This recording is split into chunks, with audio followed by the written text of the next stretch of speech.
Getting a lot of responses from the filter videos we just put up. Thank you very much. The responses are amazing. And I want to share with you one of the stories that I was told.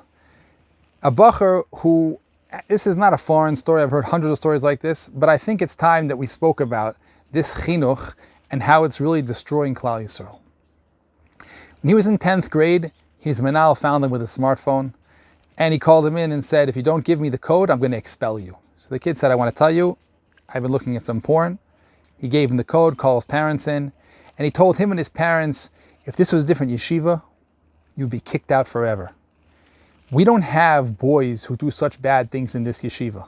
If you want to stay here, you're going to have to get rid of the smartphone, throw it in the fishbowl in front of everybody, and promise they're only going to have a dumb phone for the rest of the time you're in yeshiva. Now let's look at what this menahel accomplished. First of all, he gave him a very clear message. You're bad. And you're the only one. And you really don't belong here. And the only way you're allowed to be here is if you make it that you can't fall. Not that you deal with the issue. Not that you actually solve the problem. You just technically avoid having the phone. And if you find some other place that you can do it in, that's not a problem for us. The only thing we're carried about is if you're walking around with this phone, that would be a problem.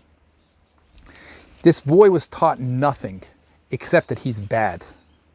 What should he have done? This manal should have said to him, my sweet boy, this is such a normal thing. All of the boys in your generation are struggling with this because this deep desire that you have is normal. And not only is it normal, it's actually healthy.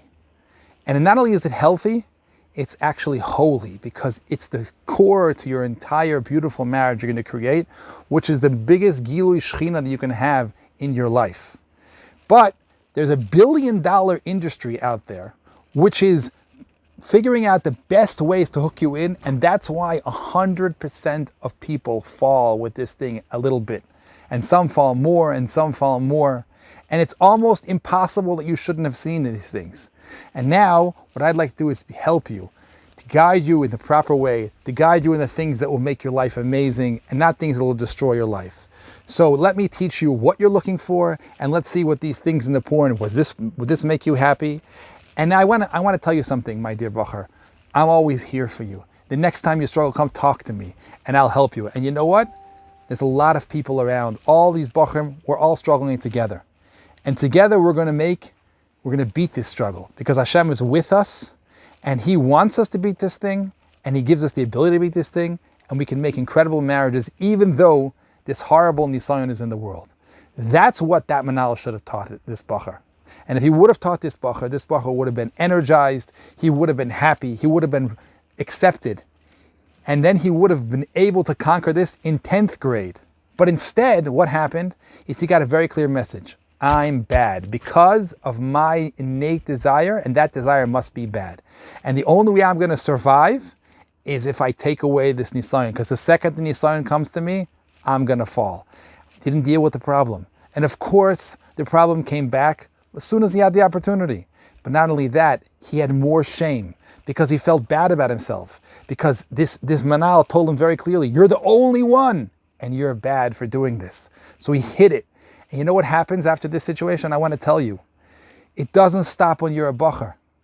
When you get married, I know many, many people who struggle with pornography as a married person because they never dealt with it when they were younger. They were never taught anything. They were just taught to hide it.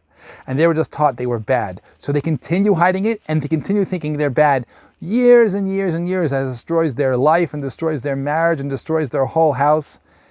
And I want to tell you something else. That the people who teach that you are bad, you have to wonder why they're teaching that. Chazal tell us, Kol ha-poisel b'mumoi poisel, that if a person has a negative association with it themselves, they're going to give that out to their talmidim. And I want to tell you something else. I know many menalim, and there are even rebbes, Hasidic rebbes, who fall in porn a lot, and they're struggling with it because they never dealt with it. And who knows, these menalim are being so hard on these talmidim. Why is that happening?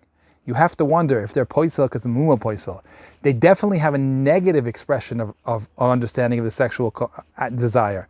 And they definitely give that over to Talmidim. And who knows where that brings them in their own life. Hashem should give us das, and He should teach us to love people and understand our holy essence. And that all this struggle will only make us more incredible Tzelem Elohim, make deeper marriages and bring more love and more Shechina into the world.